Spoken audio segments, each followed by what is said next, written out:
¿Qué tal, familia? Bienvenidos a este programa especial de Colosal Informa, donde hoy vamos a analizar un tema muy importante para los 5 cantones de la región sur del país.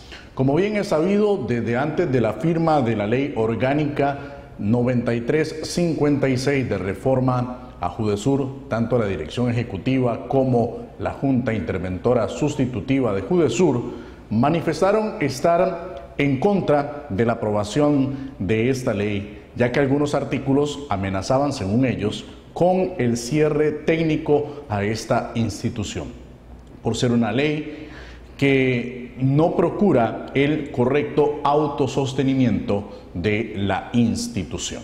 Así que hoy vamos a abordar este tema y esperamos que ellos nos respondan a las preguntas que les traemos para conocer más acerca de este tema de la Ley 9356 y por qué se constituye en un cierre técnico para Judesur. Para tal efecto, hoy nos acompañan el señor Roberto Matamoros Ramírez, asesor legal externo de esta institución de Judesur. También nos acompaña don Carlos Murillo Barrios, el director ejecutivo de Judesur, y también el licenciado Percy Aragón Espinosa, planificador institucional de Judesur. Así que, señores, de una vez iniciamos con esta entrevista para aprovechar bien el tiempo, ya que son bastante las interrogantes que tenemos para ustedes. Iniciamos con don Carlos. Don Carlos, primeramente pónganos en contexto. ¿Por qué ustedes desde un inicio se han opuesto a esta nueva ley, la Ley 9356 de Judesur? Precisamente la posición de esta intervención sobre la recién aprobada ley para Judesur, y nos referimos a la 9356, en donde hemos tenido una serie de aspectos que consideramos implican una situación difícil para Judesur. Y es precisamente ahí donde hemos tenido que justificar desde el punto de vista administrativo, desde el punto de vista técnico, desde el punto de vista financiero y legal, una serie de aspectos en algunos de los artículos que consideramos no ayudan a la institución. La parte del equilibrio financiero es un tema importantísimo y de la cual estamos dando toda una justificación para tratar de que dicho artículo no sea aplicado tal y como quedó en la ley. ¿Por qué? Es muy sencillo. La ley 7730, que es precisamente la que teníamos anteriormente, designa una serie de porcentajes importantes en la administración del Depósito Libre Comercial de Golfito. Ahí se establecen una serie de aspectos y de porcentajes que definen la particularidad de cómo se financian todo el aparato administrativo de la institución. La institución tenía ingresos que son producto de la parte tributaria, que en antigua ley era un 18%, y tiene ingresos no tributarios, que son los que recauda o se realizan a través de los ingresos de parqueos, a través de los alquileres de los concesionarios y de productos financieros. Entonces, hay una serie de aspectos que con estos fondos se financiaban toda el área operativa del Depósito Libre Comercial de Golfito, se financiaba la parte de auditoría, se financiaba otras áreas de servicio y mantenimiento, y también lo correspondiente al financiamiento de la parte administrativa de becas se tomaba del 10% que la ley establecía para fines de ese departamento. Igualmente sucedía con el Departamento de Desarrollo. Del 82% que la ley le asignaba, se financiaba todo el aparato administrativo. Y había un 8% que es la parte administrativa, que son producto de los ingresos tributarios. Sin embargo, En la nueva ley, en la 9356, esa posibilidad no es posible, porque asigna un 15% para todos estos gastos que anteriormente se hacían a través de la forma en que acabo de explicar. Entonces, en esta nueva condición, la institución queda con un déficit para el 2016 sin cubrir por alrededor de 1.100 millones de colones. Muchas gracias, don Carlos. Ahora vamos con don Percy Aragón. Don Percy, ¿por qué si en la ley 7730, la ley anterior a Judesur, se trabajaba con un 8% para lo que era la administración y ahora en esta nueva ley sube un 7% para un total de 15% en lo que tiene que ver con gastos de administración? Ustedes dicen que la institución cuenta con menos recursos para ser administrada. Bueno, cuando planteamos que pasa de un 8% con la ley anterior a un 15% con la ley actual, tenemos que analizar este fenómeno con algunas implicaciones que van de la mano.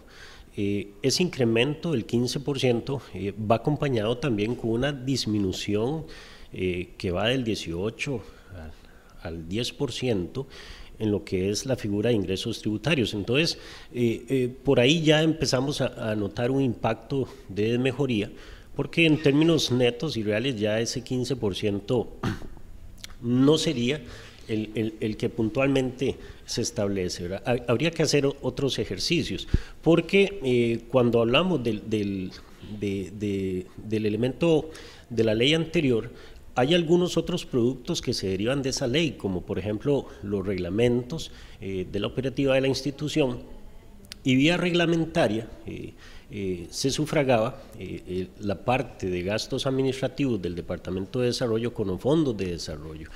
Igual los gastos administrativos del área de becas con los fondos que eran por ley destinados al programa de becas.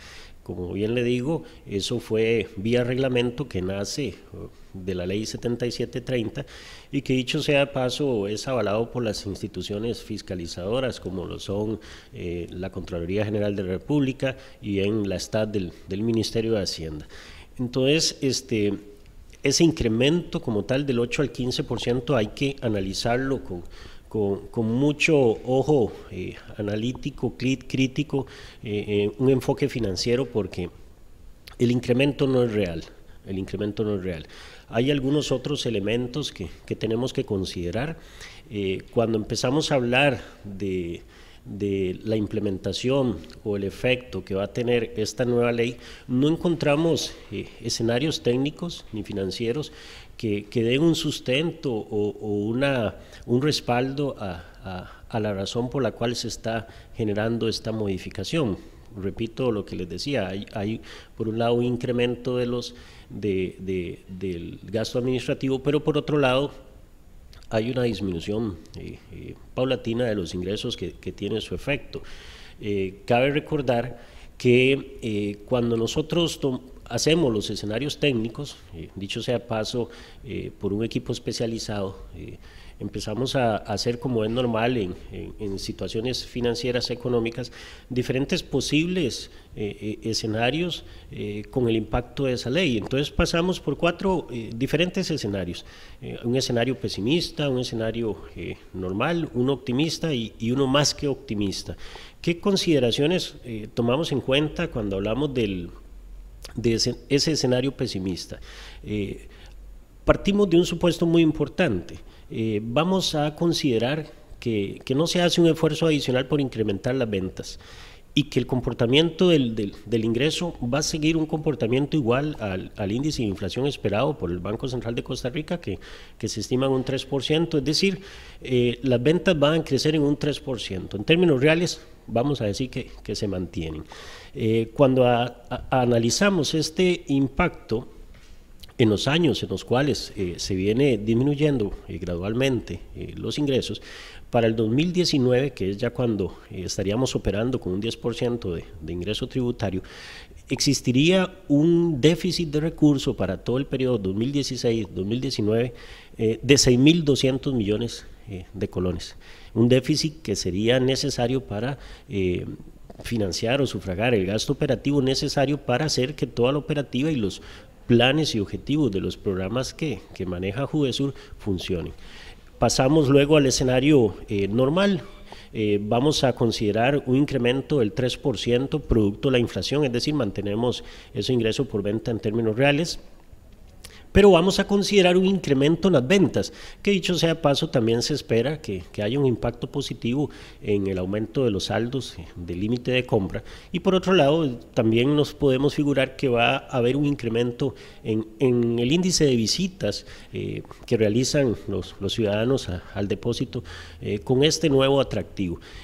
Ahí somos conservadores y consideramos un incremento adicional de las ventas del orden del 5%, pero con un justificante técnico. El Banco Central de Costa Rica ha publicado, y sabemos que el crecimiento de la producción nacional o de la producción en Costa Rica ronda para el 2016, se estima en un 4.2% y para el 2017 un 4.7%. Entonces, estamos siendo un poco generosos al estimar un 5% de ventas, un 5% de incremento adicional en las ventas, siguiendo el comportamiento esperado y razonable que ha seguido nuestra economía, ¿verdad? Entonces, ahí tenemos un impacto neto de un crecimiento del 8% con sus debidos justificantes, y con ese escenario normal, para el mismo periodo de análisis que va del 2016 al 19, tendríamos un requerimiento de 6.000 millones de colones, es decir, seguimos con el déficit.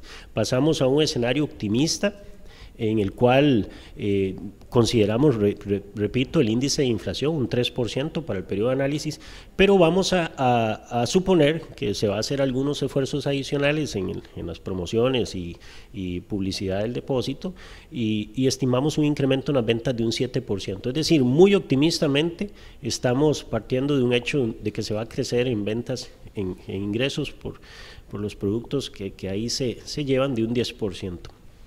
En ese escenario estaríamos hablando que para el mismo periodo tendríamos un déficit de 2.800 millones de colones, con un escenario optimista. Hay un escenario optimista que al inicio yo mencionaba, más positivo aún. Judesur ha venido haciendo el esfuerzo por ejecutar la construcción de los 14 locales que en su momento se quemaron. Y en ese escenario más que optimista estamos incorporando que dichos locales van a estar en ejecución o van a estar operando aproximadamente para el 2018. El incremento en las ventas se mantiene igual, sería bajo la consideración del escenario anterior, solo que con un incremento para este periodo 2018 y 2019 producto de los 14 locales, y aún así se estaría generando un déficit de 2.000 millones de colones. Entonces, bajo todas las consideraciones técnicas, financieras, económicas, la implementación de la ley, repito, por la caída gradual de los ingresos, genera un impacto muy negativo. No se contaría con el recurso financiero necesario para respaldar la operativa. Ahora, no se trata de un tema de proteger o de buscar que exista el fondo suficiente a nivel de planilla, a nivel de salarios, no.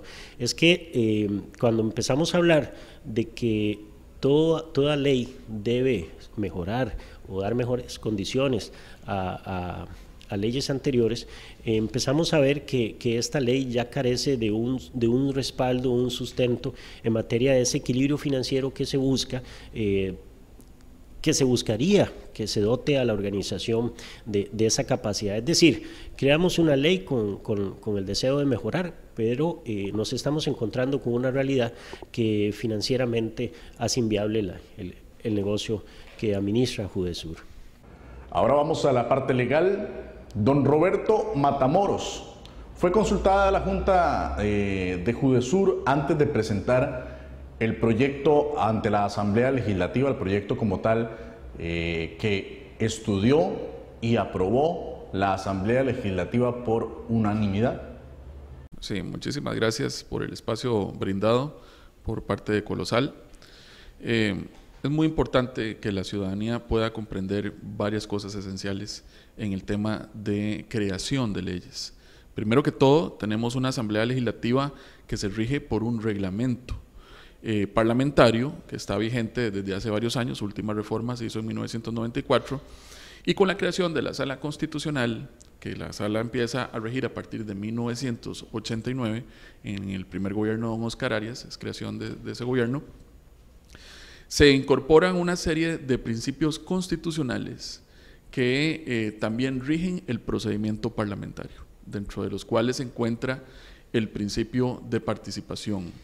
Ese principio de participación exige que cuando los señores diputados, ya sea a través de comisión permanente o especial, estén en análisis de un expediente para un proyecto de ley, tienen que consultar a las entidades públicas involucradas o que van a recibir los efectos de esa ley, tienen ellos que consultarlo a las diversas instituciones. Bueno, muy bien, entonces, una vez que nosotros revisamos el trámite del proyecto de ley, nos encontramos en que la Asamblea Legislativa, la Comisión Investigadora Punta Arenas, cuando se presenta este proyecto de ley en el año 2013, que fue iniciativa en aquel momento del diputado Jorge Angulo, y que después siguió adelante don Olivier Jiménez y don Gerardo Vargas del Partido Liberación Nacional y de la Unidad Social Cristiana respectivamente, ellos en la comisión hicieron las solicitudes de consultas del primer texto que se estaba discutiendo en aquel entonces.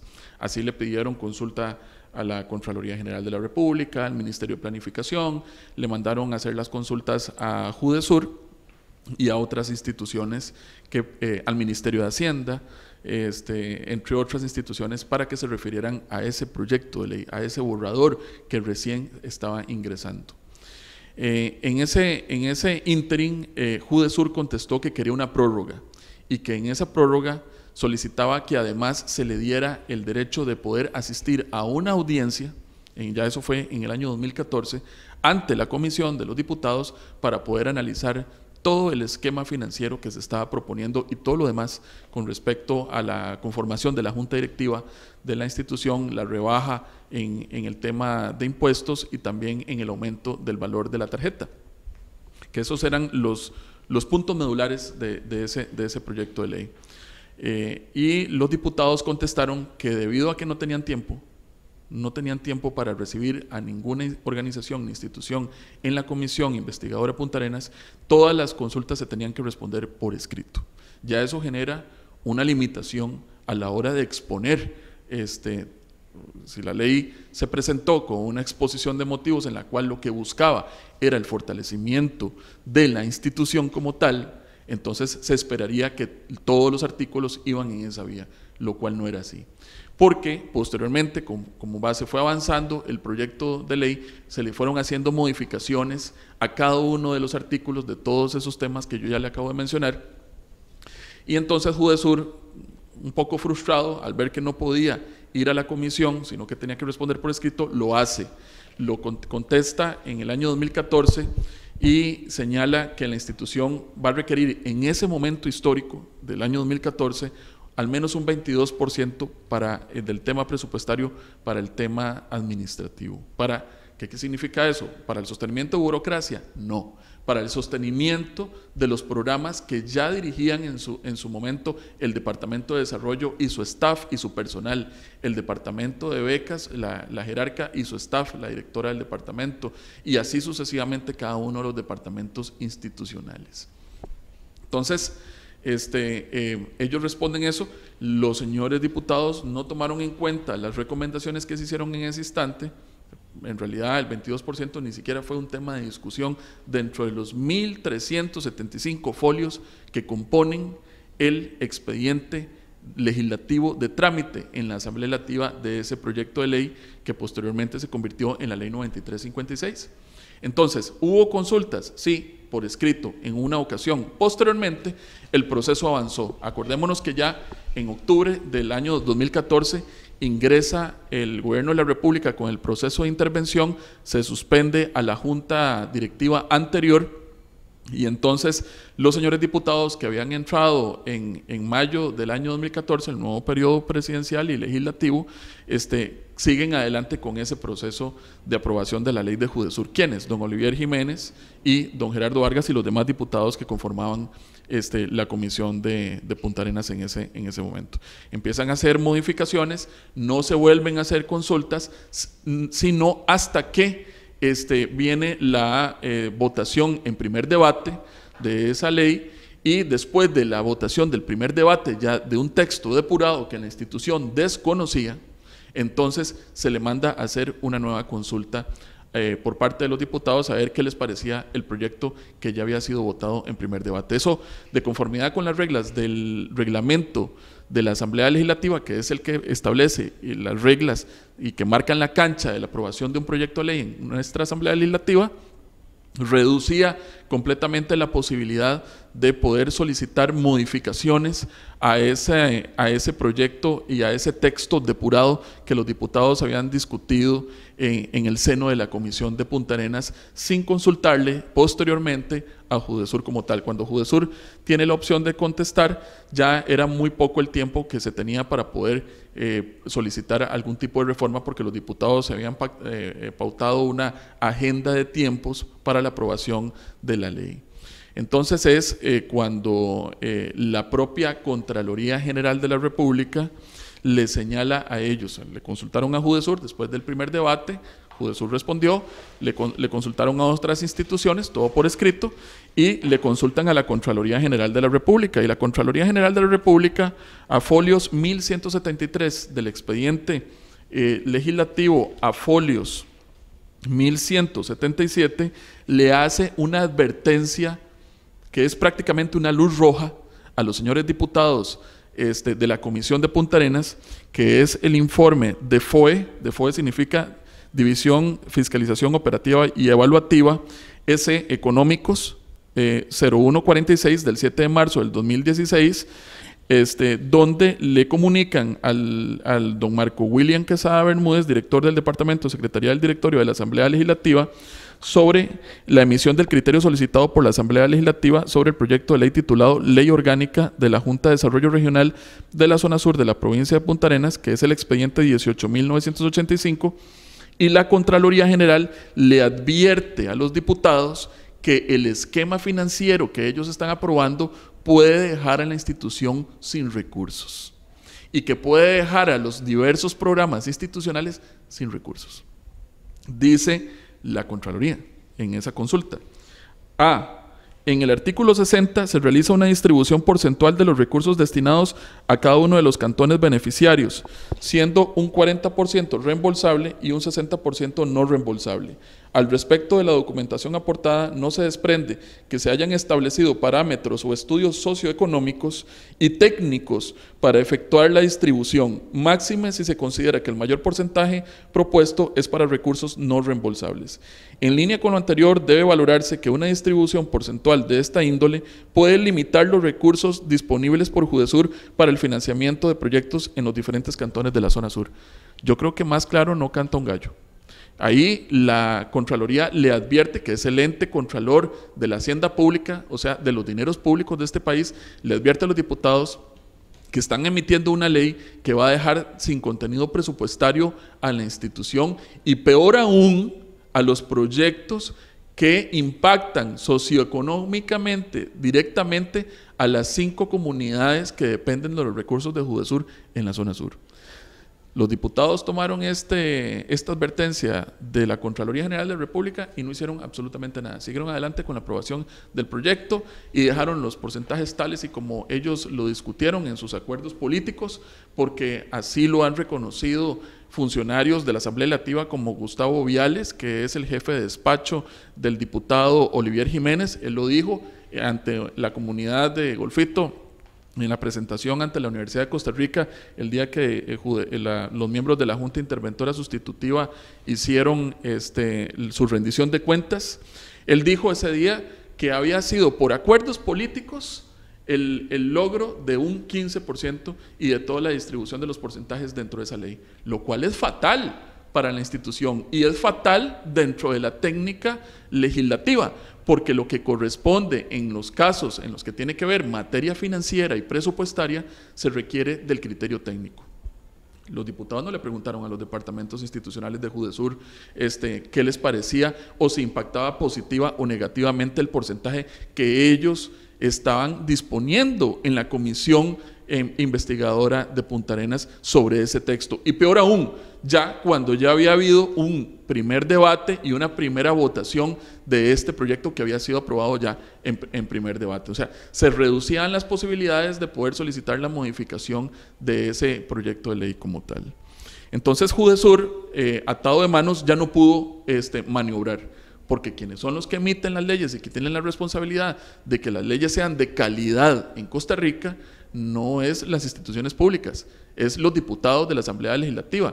Y muchos votos de la Sala Constitucional han establecido que los diputados, si bien es cierto, no tienen que tener un criterio técnico para cada uno de los artículos de una ley, sí tienen que tener la mayor cantidad de información necesaria para poder formar un criterio sobre la formación de una ley, sobre todo una ley que va a impactar directamente políticas públicas de lucha contra la pobreza, de promoción de los sectores económicos de una región muy deprimida como es la región de la zona sur.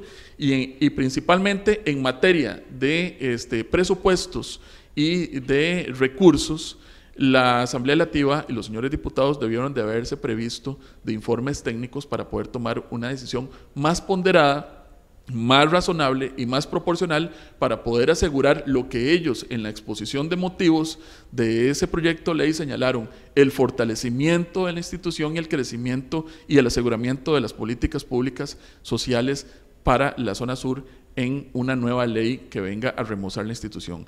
Y hicieron exactamente todo lo contrario. Gracias, don Roberto. Ahora vamos con usted, don Carlos. Don Carlos, usted como director ejecutivo, cuéntenos ¿en qué estudios técnicos se basó el gobierno para poder aprobar, o la Asamblea Legislativa, más que todo los diputados, para poder aprobar esta nueva ley y establecer en ella el 15% para gastos administrativos? Una vez conocida y aprobada, digamos, la ley 9356, como jerarca de la institución desde el punto de vista administrativo, pues me di a la tarea de poner en práctica y hacer las corridas financieras y técnicas correspondientes para ver cómo quedaba la institución. Y es ahí donde, en un trabajo coordinado con todas las instituciones, con todos los departamentos de la institución y con el área de planificación institucional, vimos efectivamente la condición tan adversa en que quedaba la institución.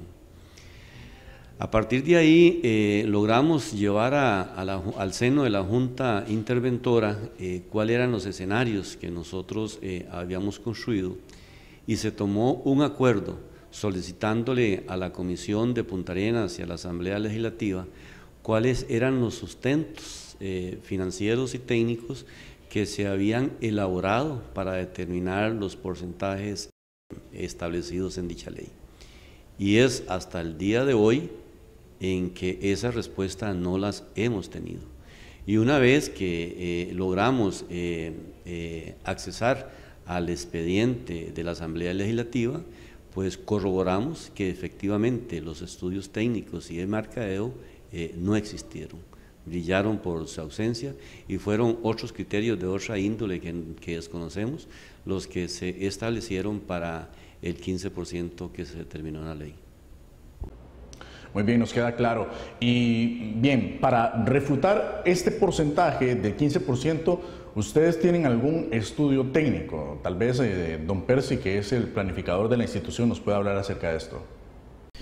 Es importante ampliar nuestro criterio con respecto a las afectaciones de la puesta en práctica de esta nueva ley, que el impacto adverso que Judesur está señalando no solamente nace del esfuerzo técnico y del criterio de especialistas, esas conclusiones.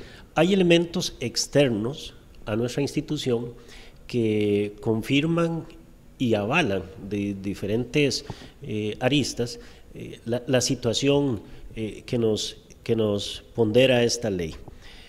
Dentro de los esfuerzos que la administración y la Junta Interventora han estado realizando, tenemos, por ejemplo, el proyecto de ejecución de los 14 locales que en su momento se quemaron y que son necesarios para afianzar el crecimiento y el impacto positivo del depósito libre comercial en la zona. Y nosotros nos hemos dado la tarea de llevar lo más adelante posible este proyecto, hasta el punto que en este momento ya se está presentando al Mideplan para su respectiva aprobación.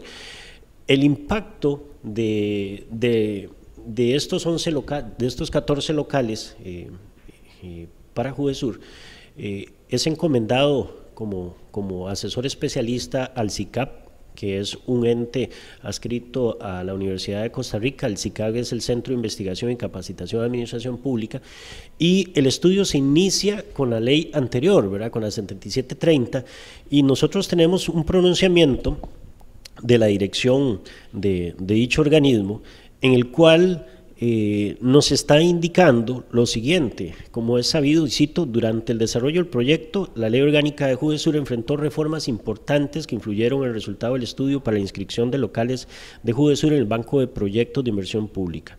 Esto trajo como consecuencia el informe de proyecto final incluyera 2 análisis de evaluación financiera, 2 escenarios. Uno de ellos tomando en cuenta la ley 7730 vigente al inicio del estudio y la ley reformada, la 9356, vigente al finalizar el estudio.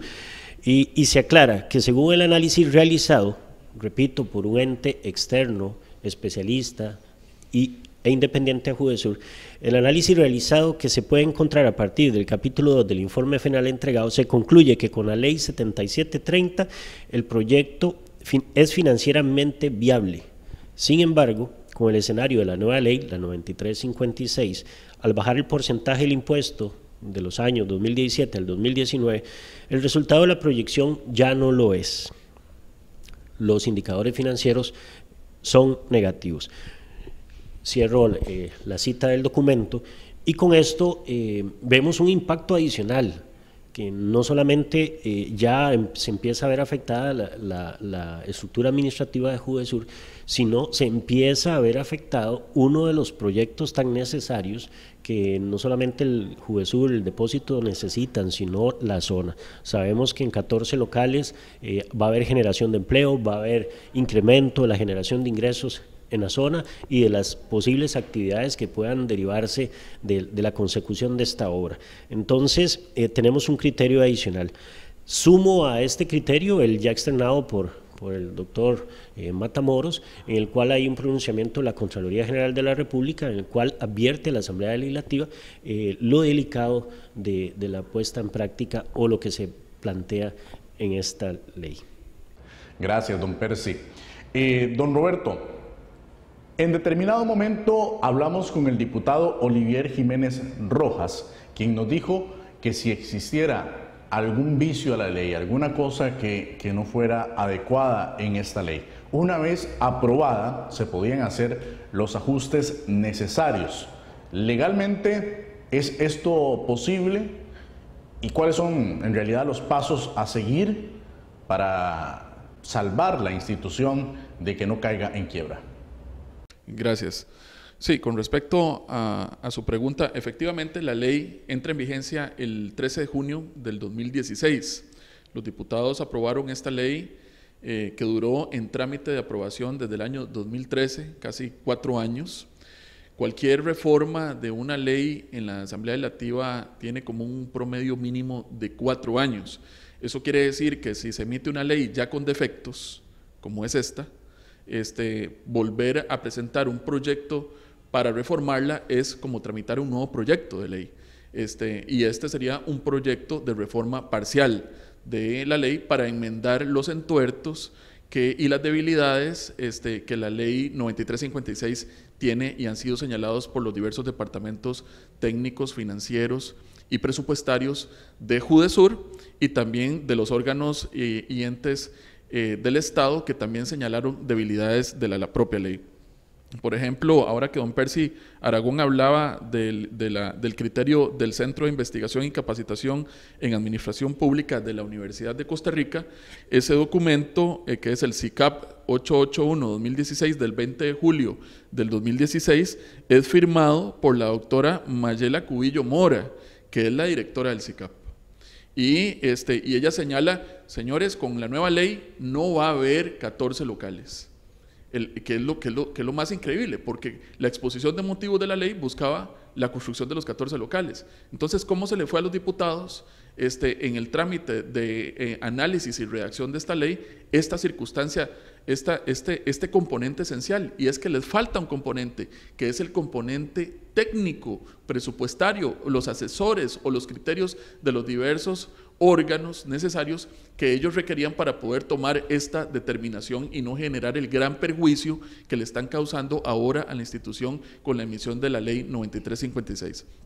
Pero retomando la consulta suya y sobre lo que también dijo la Contraloría General de la República, porque la Contraloría sí se los advirtió claramente a los señores diputados, esta circunstancia, hicieron oídos sordos, al menos en el trámite de lo que se ve en el proyecto de ley, no se ve que se hayan tomado en cuenta los comentarios de la Contraloría General de la República, sino que se siguió adelante con el trámite ordinario de la aprobación de la ley. Ahora esto es una ley de la República. Ahora hay que pechugar la responsabilidad de los efectos adversos y negativos que esta ley le va a generar y ya le está generando negativamente a la institución como tal. Imagínese usted que tenemos una certificación de la Administración Financiera de Judesur, firmada por el licenciado Roy Alvarado Gamboa, jefe administrativo financiero, donde él certifica que ya para finales del mes de junio, que ya llevaba una quincena con los efectos de la nueva ley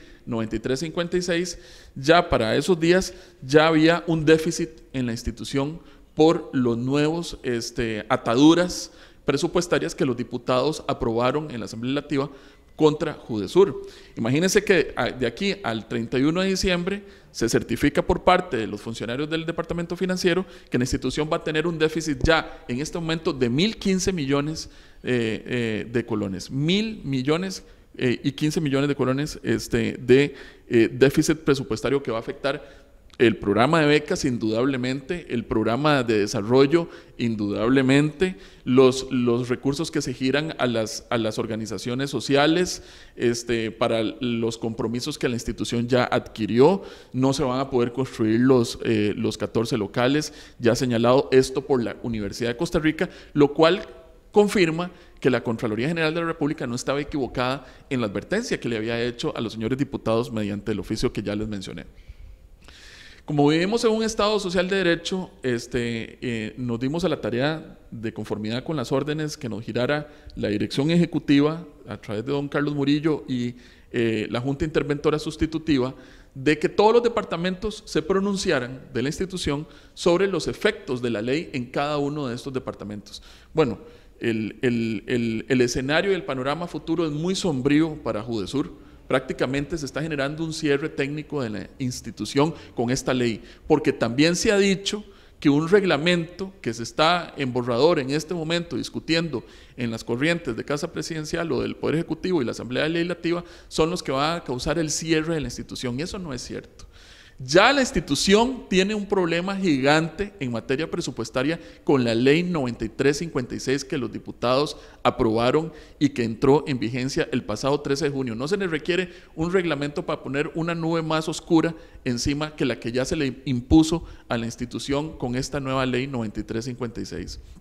Entonces, como vivimos en un Estado social de derecho, no nos queda más que hacer el análisis correspondiente a nivel jurídico y legal para poder determinar cuáles son las vías y los remedios legales para poder combatir los efectos adversos del capítulo financiero de esta ley.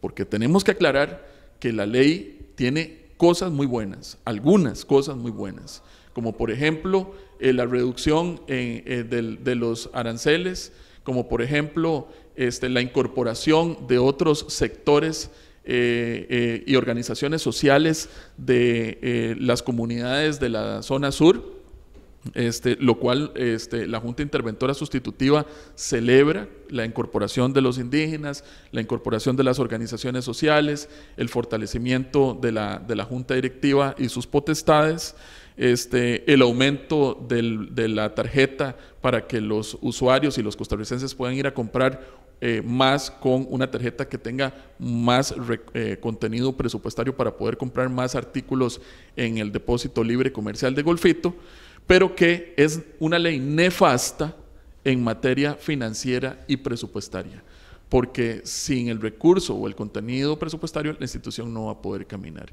y no va a poder haber ni siquiera dinero para pagar salarios si se mantiene en los efectos adversos. Imagínese usted que en el escenario moderado la institución ya en el segundo semestre pierde 1.015 millones de colones. Para el 2017 estaría perdiendo 2.000 millones. En el año 2018 estaría perdiendo 1.800 millones de colones y en el año 2019 con la última reducción en el porcentaje de ingresos tributarios estaría con un hueco presupuestario arrastrando de más de 2.000 millones de colones. Y eso no lo dice este abogado, sino que lo dicen los órganos técnicos de la propia institución como tal, adicionado a las advertencias señaladas por la Contraloría General. En este momento se está analizando todas las vías necesarias para detener los efectos adversos de este capítulo financiero de la ley. Si se va a impugnar la ley, no se impugnaría en su totalidad, sino que se estaría impugnando los capítulos y los artículos específicos, que son el 3, el 59, el 60, el 61, que es donde se habla de los porcentajes que se asignan a la institución como tal y que, como recordáramos, dijo aquel funcionario de la Asamblea Legislativa, fueron por acuerdos políticos de los señores o de los actores políticos de aquel entonces que conformaban la comisión de diputados en la Asamblea Legislativa. Una pregunta muy importante para usted, don Carlos. ¿Cuáles servicios ya se están viendo afectados desde la entrada en marcha de esta nueva ley a mediados del mes de junio? ¿Y qué departamentos se verán afectados a corto plazo? Hay una serie de servicios que ya impactan directamente sobre la institucionalidad de Judesur con la aprobación de la ley. Hay servicios de mantenimiento del depósito libre comercial de Golfito que en este momento son insostenibles. Hay servicios de vigilancia del depósito libre comercial de Golfito que son insostenibles. Hay servicios de pago de salario de los funcionarios, de los 48 funcionarios que componen todo el equipo administrativo de Judesur, que en este momento ya son insostenibles. La cantidad de remuneraciones de acuerdo al 15% de la nueva ley ya no es posible sostenerlo. La parte de mercadeo reducida sustancialmente a un 10%, que en este momento nos deja sin la posibilidad de una serie de compromisos que con anterioridad habíamos aprobado en Junta y habíamos tomado en consideración con muchas de las organizaciones sociales de la región, con el mismo comisión de enlace con los concesionarios del depósito libre comercial de Golfito. Se nos dificulta inclusive la parte de asesoría desde el punto de vista del gestor ambiental, hasta posiblemente la parte legal, y de otros aspectos que en este momento son determinantes de columna vertebral en el accionar de la institución. Existen también muchos criterios en contra de lo que es el manejo de Judesur como tal. Una de las cosas que se habla es de los pagos a salarios, o de salarios más bien, a funcionarios que se le están pagando varios millones de colones y que no están trabajando en la institución y que definitivamente son parte significativa en la posible quiebra de la que ustedes nos han venido hablando a lo largo de este conversatorio que hemos tenido. Don Roberto, ¿por qué se le está pagando a estas personas que no están laborando en la institución? Primero que todo, aclarar varias cosas fundamentales. El proceso de intervención se da por una serie de situaciones anómalas e irregulares que se suscitaron en la institución años, prácticamente desde su creación en 1998, la institución ha tenido problemas graves de gestión y de administración de sus recursos. Eso no es un tema nuevo, es un tema que ha venido siendo ya una enfermedad crónica institucional. Y la Contraloría General de la República ha venido señalándole reiteradamente a las diversas juntas directivas y a la administración activa de Judesur de que enmiende y resuelva esos problemas. Cuando se solicitan los servicios jurídicos para revisar el tema de la probidad y la transparencia en la función de la administración y de sus funcionarios, se hace un análisis en base, por parte de este representante, en base a los informes de auditoría interna del propio Judesur, donde un auditor muy bueno que tenía Judesur antes, que se llamaba don Edier Navarro, y que hay un excelente equipo de auditores, sigue habiendo y muy valiente en este momento en la institución, señalan una serie de irregularidades en las cuales ellos le recomiendan a la administración activa. ¿Quién es la administración activa? El director ejecutivo y la junta interventora sustitutiva, que tomen acciones de conformidad con lo que establece el capítulo de responsabilidades de la Ley General de la Administración Pública, porque esto es un mandato legal, esto no es ni mandato político, ni del presidente, no, esto es un mandato legal que toda administración pública tenga que revisar y analizar y fiscalizar el control de la administración y de los actos administrativos de cada uno de sus funcionarios.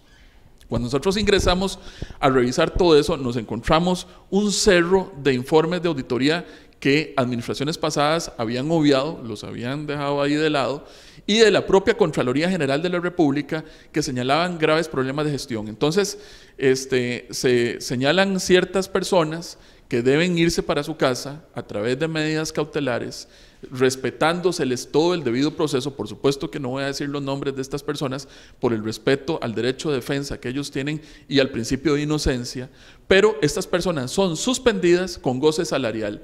¿Porque la institución así lo decide? No, porque así lo ha establecido la Sala Constitucional.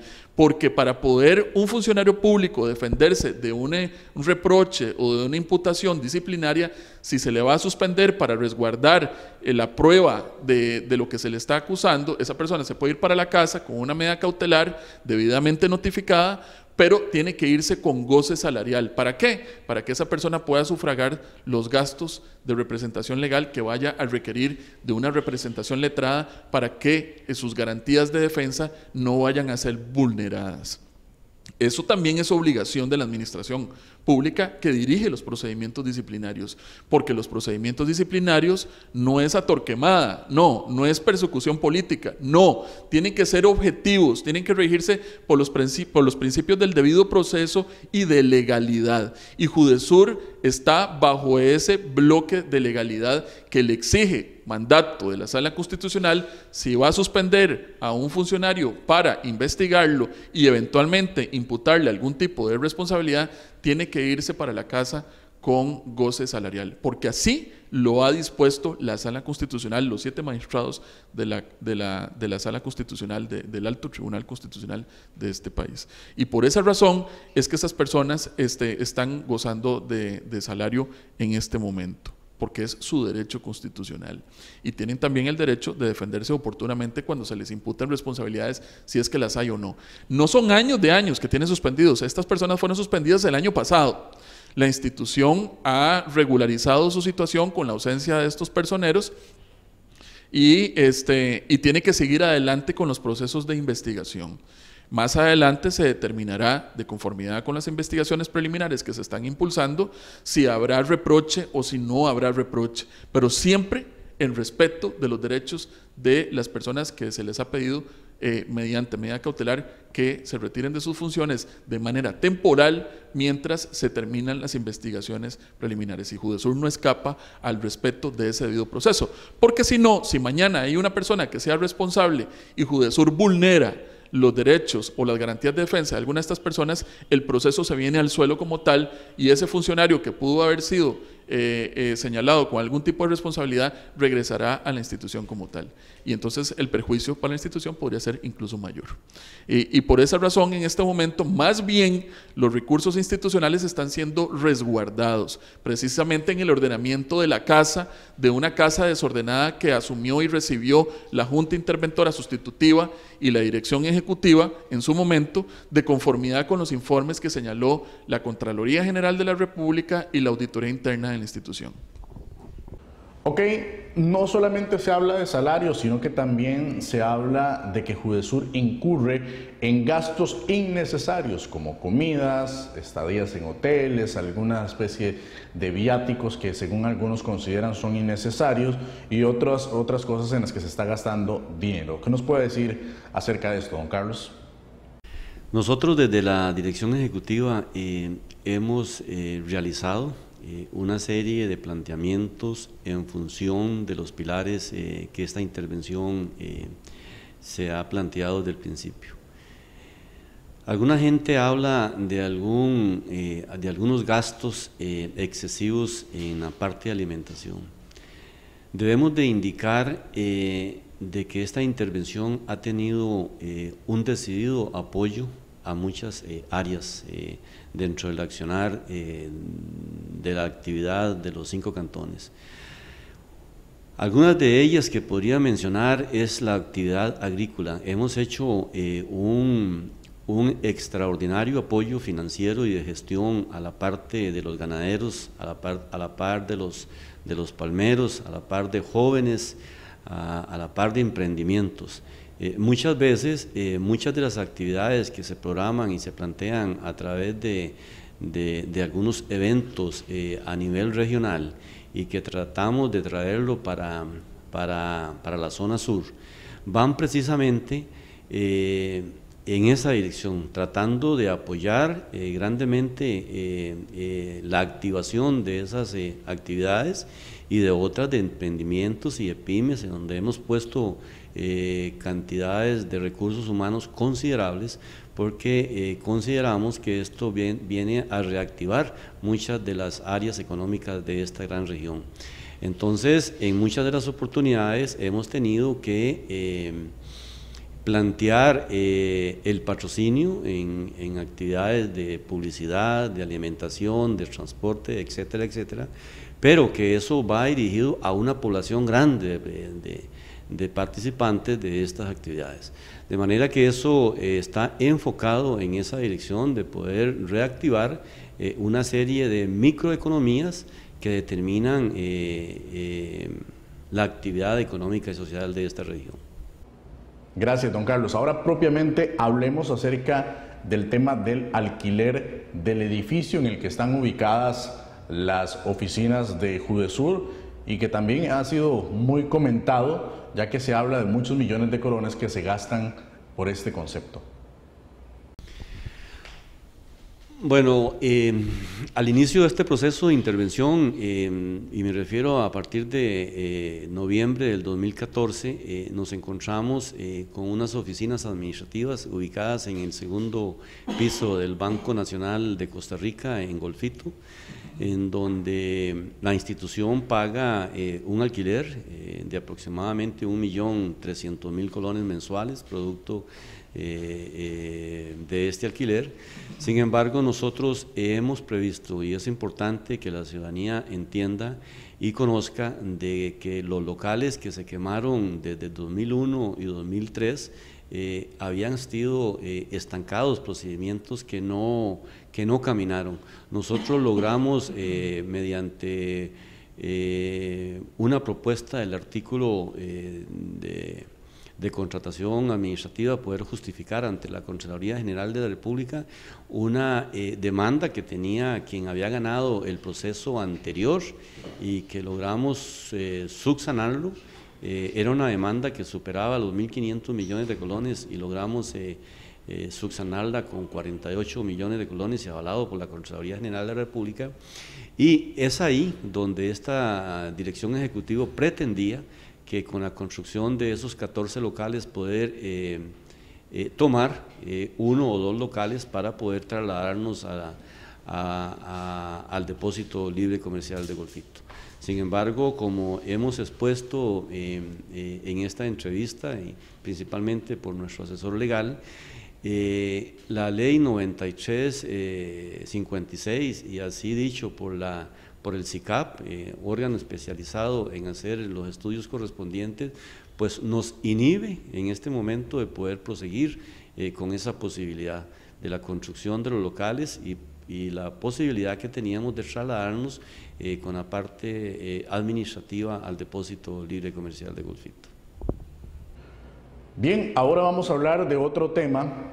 Se trata de la oposición con la que han tenido que trabajar ustedes como Junta directiva, como dirección ejecutiva y también, por supuesto, todos los funcionarios a nivel legal. Desde que inició la intervención se han establecido diferentes procesos en diferentes instancias jurídicas del país para declarar que la intervención es ilegal. ¿Qué resultado han tenido con estos procesos a los que se han enfrentado, señor Matamoros?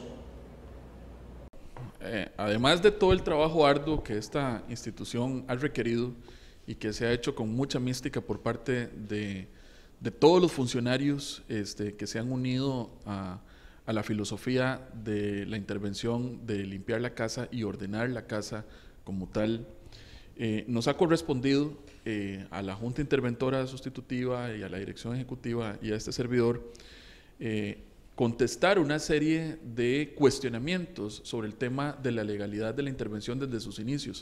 Tan es así que cuando el proceso de intervención inicia en el año 2014, ciertos actores se vieron agraviados por el proceso de intervención decretado por el presidente de la República, don Luis Guillermo Solís Rivera, y presentaron diversos procesos judiciales, entre esos recursos de amparo. Tenemos el recurso de amparo que fue resuelto mediante el voto 2014-17.145 de fecha 17 de octubre del 2014. No más iniciando la intervención ya se había presentado un recurso de amparo que fue presentado por ciudadanos contra el presidente de la República, el ministro de la Presidencia, el de Hacienda, el de Planificación Nacional y Política Económica.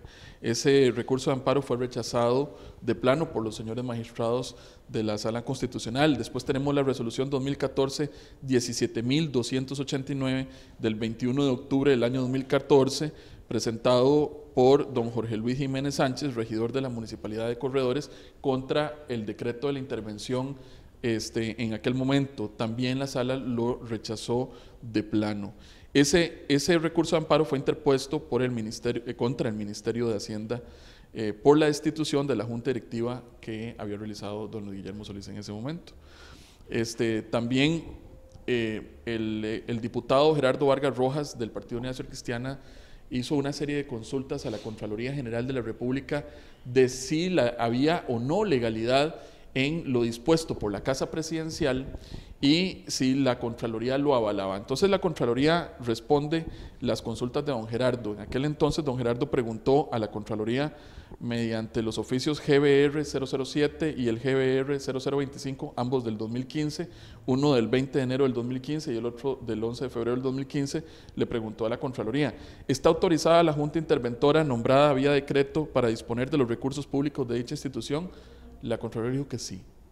Con respecto de que si pueden los miembros de la Junta Interventora cobrar dietas, dijo la Contraloría que sí pueden. Y si tiene esta Junta las potestades legales para nombrar al director ejecutivo de Judesur, dijo que sí, porque de conformidad con las competencias y potestades otorgadas por la Ley General de la Administración Pública, en su artículo 98, el presidente de la República y el Consejo de Gobierno pueden intervenir instituciones autónomas y semiautónomas cuando estas no están cumpliendo sus fines y sus objetivos. Y este es el caso de Judesur, de conformidad con los informes propios de la Contraloría General de la República y de la Auditoría Interna. En ese momento se le contestó a don Gerardo Vargas por parte de la Contraloría esas consultas. Asimismo, mediante los oficios CGR-DJ 1098 de fecha 16 de junio del año 2015. Asimismo, y también mediante el oficio CGR DJ 0342 de fecha 26 de marzo del año 2015. Ahí la Contraloría le contesta que la Junta Interventora Sustitutiva tiene todas las potestades de la Junta Directiva regular de la institución como tal, puede disponer de los recursos públicos siempre de conformidad con el principio de probidad y el principio de transparencia y de legalidad que establece nuestra Constitución Política y como lo ha venido haciendo durante estos 23 meses de intervención. Asimismo, se hicieron consultas también por el diputado Gerardo Vargas Rojas del Partido Unidad Social Cristiana a la Procuraduría General de la República en los oficios GBR 005 y el GBR 026, uno de fecha del 20 de enero del 2015 y otro de fecha 11 de febrero del 2015. La Procuraduría emitió los informes, las opiniones jurídicas 021-2015, el 5 de marzo del 2015, y el OJ 088-2015, del fecha 12 de agosto de 2015, donde en resumen dijo que la Ley General de la Administración Pública establecía ya una serie de competencias al Poder Ejecutivo para el proceso de intervención cuando éstas no cumplen objetivos y fines como tales. O sea, en otras palabras, no señaló que hubiese habido algún tipo de agravio de legalidad por los decretos emitidos contra para iniciar el proceso de intervención. Aún a pesar de estos criterios, don Gerardo Vargas presentó una histórica denuncia penal contra el presidente de la República, que también resolvió la Sala Tercera de la Corte Suprema de Justicia mediante el proceso 15-000-028-0033 PE, donde don Gerardo Vargas Rojas denuncia ante el Ministerio Público por el delito de prevaricato al presidente de la República, don Guillermo Solís, al vicepresidente, don Helio Fallas Venegas, y a la ministra de Planificación, doña Olga Marta Sánchez Oviedo, por haber ordenado la intervención, siendo que a su criterio esta era ilegal. La Sala Tercera, en un fallo histórico también, porque esto no había sucedido nunca en nuestro Estado de Derecho, que un diputado denunciara penalmente a un presidente en ejercicio, se emitió el voto 2016-0506 del 27 de mayo del 2016, donde por unanimidad se señala que se acogen las recomendaciones de la Fiscalía después de la investigación que señalaba que el proceso de intervención ordenado por el presidente de la República más bien había venido a fortalecer el principio de probidad en la función pública en una institución con graves problemas de gestión y de corrupción. Y de esta forma se rechaza en todos sus extremos la denuncia planteada por el señor diputado Gerardo Vargas Rojas mediante esa desestimación histórica. Asimismo, otros actores sociales y económicos también presentaron procesos judiciales contra la Junta Interventora y contra Judesur y contra los decretos emitidos por la Casa Presidencial y por el Poder Ejecutivo. Tenemos, por ejemplo, la medida cautelar contra el proceso de intervención presentado por funcionarios municipales como don Enoc Rugama, don Jorge Jiménez Sánchez, don Óscar Alvarado Alpizar, don Rafael Ángel Navarro y don Raiber Vázquez Barrios, que presentaron medida cautelar ante el Tribunal Contencioso Administrativo el pasado 21 de octubre del año 2015 mediante el proceso 15-9556-1027-CA con la finalidad de lograr anular los efectos de los decretos presidenciales que ordenaron la intervención. Esa medida cautelar fue rechazada a portas 24 horas después por el Tribunal Contencioso Administrativo, señalando que no reunía los requisitos mínimos para poder ser presentada en esa sede como tal. Y además de eso, se presentaron otros procesos, como el proceso que presentó FEDEMSUR, la Federación de Municipalidades de la Zona Sur, contra la decisión de la Junta Interventora Sustitutiva de no querer erogar los recursos que ellos habían solicitado para el relleno sanitario regional, donde la Sala Constitucional, mediante el proceso 15-10.341-007-CO, interpuesto por don Jorge Luis Quiroz Bolaños, representante legal de FEDEMSUR, que es la Federación de Municipalidades de la Región Sur, contra las disposiciones de la Junta Interventora Sustitutiva, decidió en los señores magistrados rechazarlo de plano en el voto 2016-8514 de fecha 24 de junio del año 2016, donde se declaró sin lugar el recurso. ¿Y por qué lo declaran los magistrados sin lugar el recurso? Porque ellos señalan que esos son temas de legalidad, que esos son temas que tienen que ser discutidos en otra sede, pero no en la sede del Alto Tribunal Constitucional, y que además de eso no se encuentra ningún tipo de violación a las garantías constitucionales por parte de la Junta, y se avala la respuesta de la Junta Interventora Sustitutiva de que FEDEMSUR no había cumplido con una serie de requisitos que el gestor ambiental había señalado, un gestor ambiental que no había sido nombrado por la Junta Interventora Sustitutiva, sino por la Junta Directiva anterior de JUDESUR, precisamente para llevar el control ambiental de este proyecto como tal, debido a la sensibilidad del proyecto, donde este gestor ambiental señala una serie de debilidades del propio proyecto de FEDEMSUR. En ese sentido, la Sala le da la razón nuevamente a la Junta Interventora Sustitutiva. Entonces vemos que ha habido todo un peregrinaje a través de ministerios públicos, Procuraduría General de la República, Contraloría General de la República, Tribunal Contencioso Administrativo, diversos recursos de amparo, y no se ha podido decretar por ninguna institución del Estado costarricense de que la intervención es ilegal.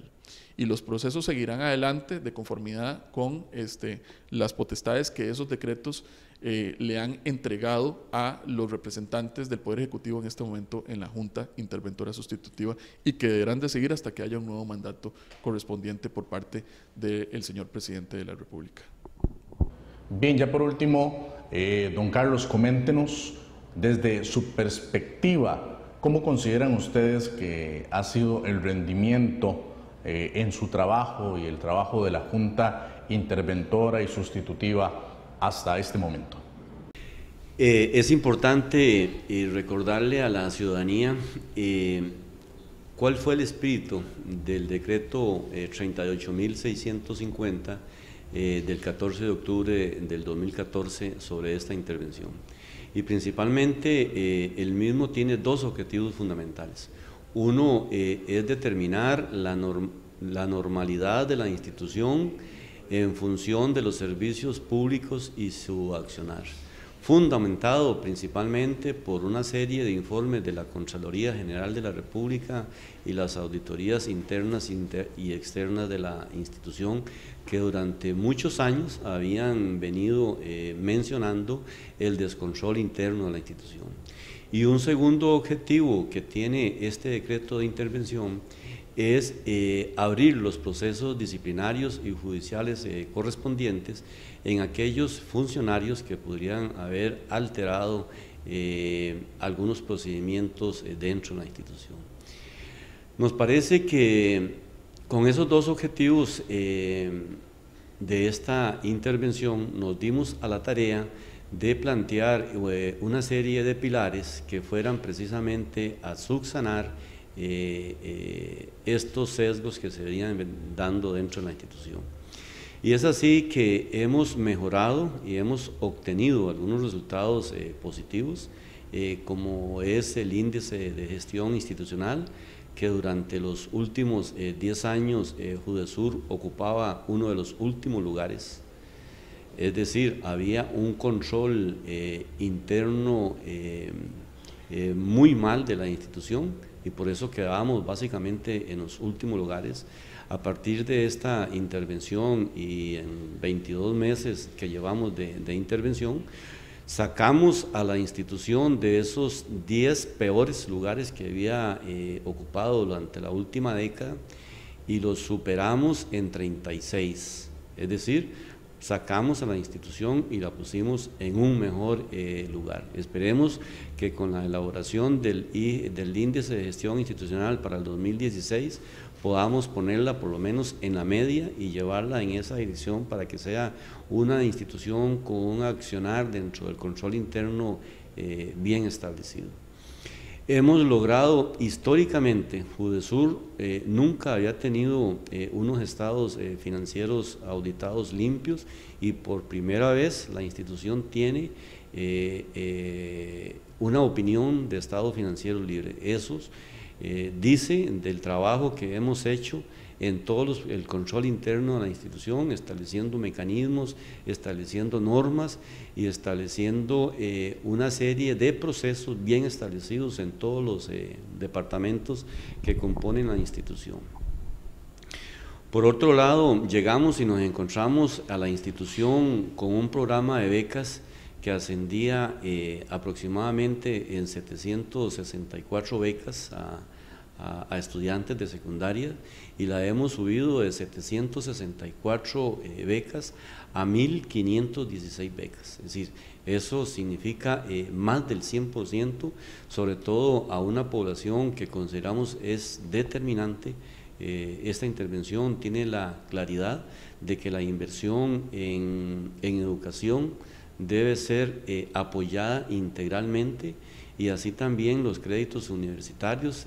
Pudimos desarrollar y colocar alrededor de 275 millones para nuevos profesionales de la región. Por otro lado, hemos invertido en estos 21 meses a través de una área de mercadeo que no existía dentro de la institución y que la hemos creado, haciendo las justificaciones correspondientes en todos los niveles, y apoyamos toda la gestión de publicidad y de mercadeo del Depósito Libre Comercial de Golfito en aproximadamente 210 millones de colones en este periodo corto de 22 meses. Hemos creado las plazas de Contraloría de Servicios y de Planificación Nacional, que eran plazas que por ley tenía la institución, pero que por 25 años no se habían hecho las gestiones necesarias para que la institución pudiera contar con estas dos plazas indispensables. Hemos hecho la mayor ejecución presupuestaria, y esto es importante que la ciudadanía lo conozca. Cuando las cosas se quieren hacer en la función pública con eficiencia y con eficacia, es posible lograrlo, y lo hemos logrado. Durante el 2009, 2010, 2011, 2012 y 2013, que son 5 años que anteceden a esta intervención, Judesur logró poner a disposición de la región en diferentes proyectos alrededor de 23.000 millones de colones. Esta intervención en 22 meses logró colocar cerca de 26.000 millones de colones.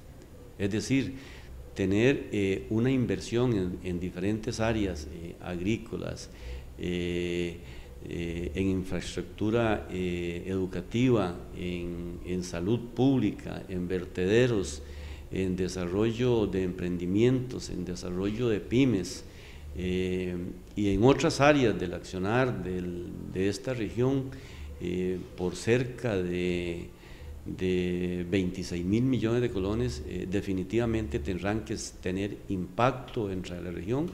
Entonces creemos que es importante que esta institución, como mecanismo, como instrumento de crecimiento y desarrollo, pueda tener esa visión de desarrollo para una gran región que requiere inversión con prontitud.